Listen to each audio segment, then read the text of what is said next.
सुबह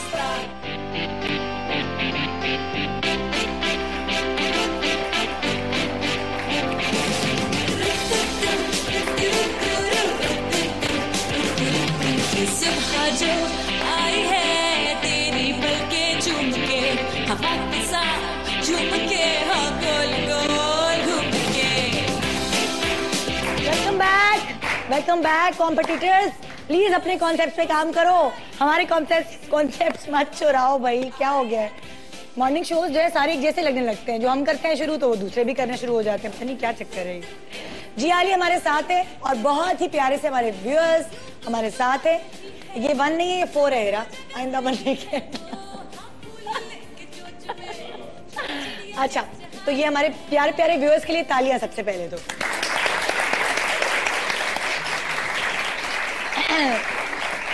जिया माशाल्लाह हमारे पास बहुत ही कम फिल्म एक्ट्रेसेस हैं और उनमें से एक में आपका शुमार होता है।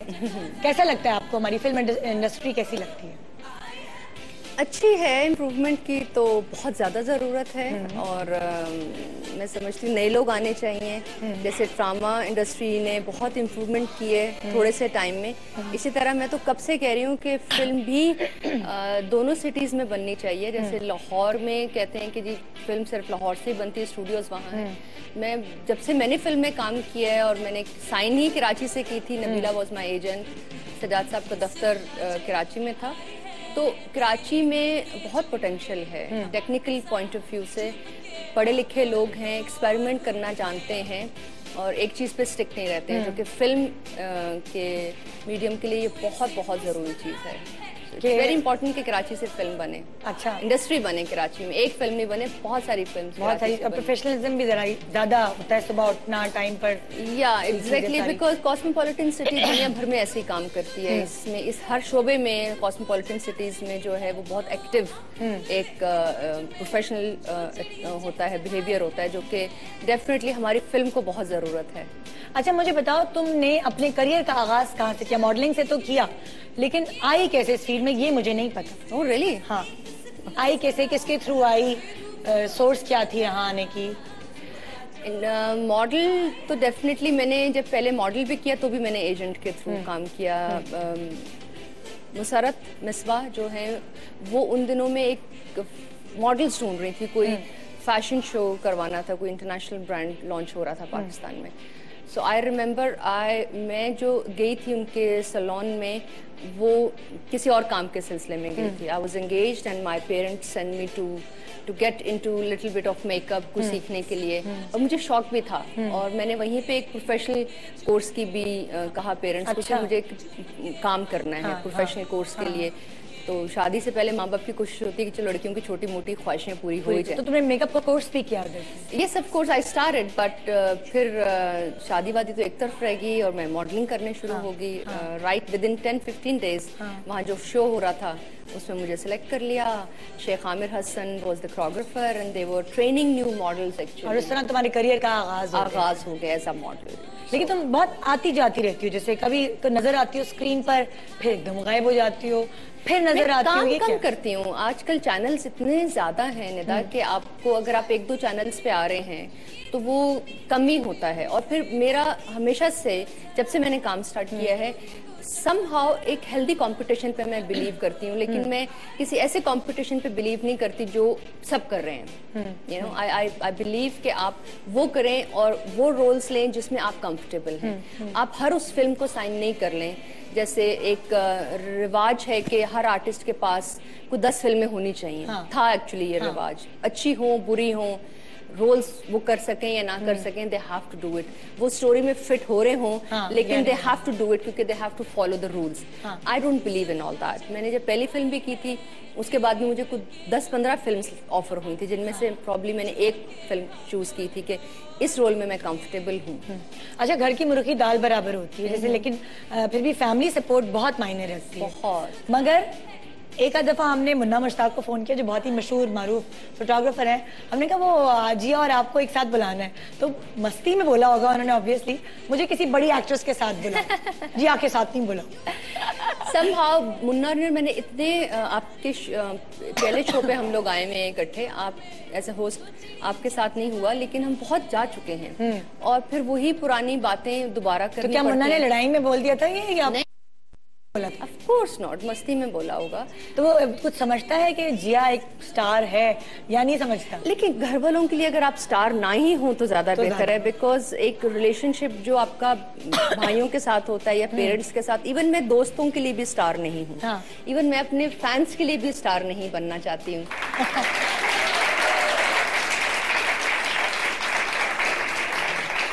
आई बिलीव इन लोगों की वजह से, इंडियन लोग हमें इतना पसंद करते हैं, हमें हर रोल में पसंद कर लेते हैं। यू नो, हम कोई एक्सपेरिमेंट भी करें तो ये उस पर भी अप्रिशिएट करते हैं। कितनी मोहब्बतों से मिलते हैं ये लोग, ये जो भी मिलते हैं इतना एक चमक, हाँ, एक इनकी जो आंखों में एक सडन चमक आती है हमें देख के, उसका कोई नेमुल बदल नहीं है हमारे पास। I am not a star for my fans, I am just a normal human being. क्या बात है।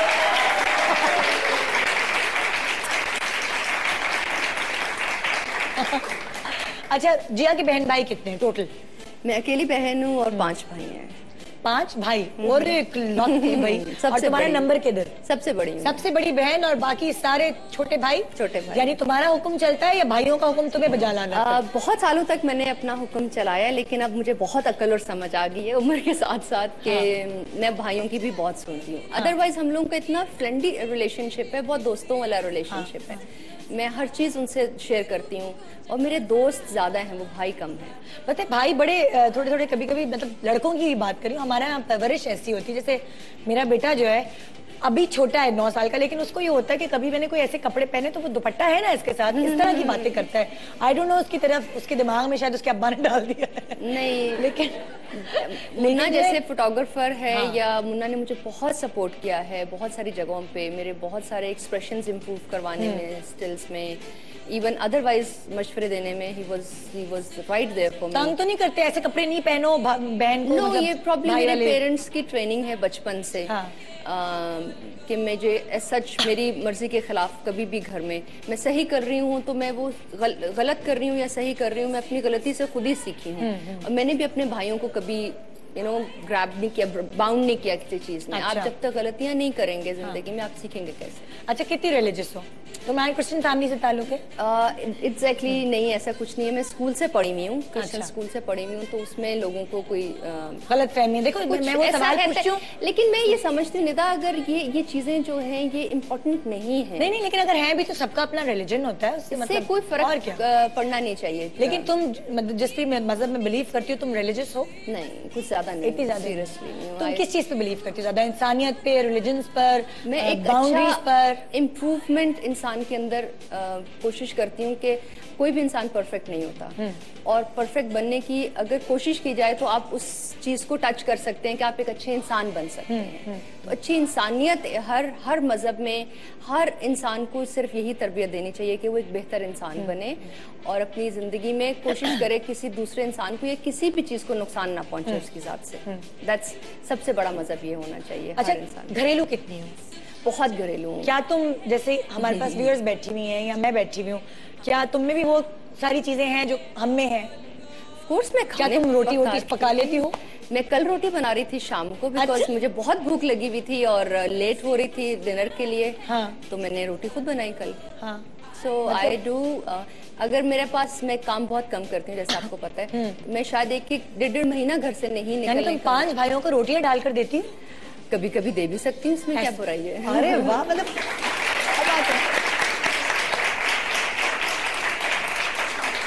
और अपना बाथरूम साफ करना ये सबसे एक मुश्किल काम है, because I make lot of mess.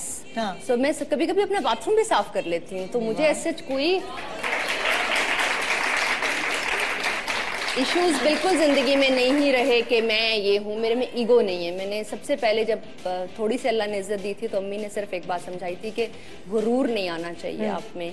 आप ठीक है असूल के लिए बात करो, असूल पे खड़े हो जाओ, लेकिन आपकी जात में गुरूर नहीं आना चाहिए, बिकॉज अगर वो जब टूटता है तो बहुत तकलीफ होती है। मेरे अब्बू ने भी एक बड़ी अच्छी बात की जो मैं हमेशा अपने प्रोग्राम में कोट करती हूँ, फलदार दरख्त हमेशा झुका हुआ होता है। और इसी बात के साथ ब्रेक पे जा रहे हैं, लेकिन ब्रेक तो मैं नहीं लूंगी, ना ही जिया लेगी। ब्रेक कौन लेगा? आप लोग। तो कहिए क्या कहना चाहेंगे, माइक उठाएं और आप में से कोई भी ब्रेक की तरफ जाइए। देखती हूँ आपका ऑडिशन भी हो जाएगा। जी बोलिए। चलते हैं ब्रेक के बाद। ब्रेक। Good morning, Chu. एक साथ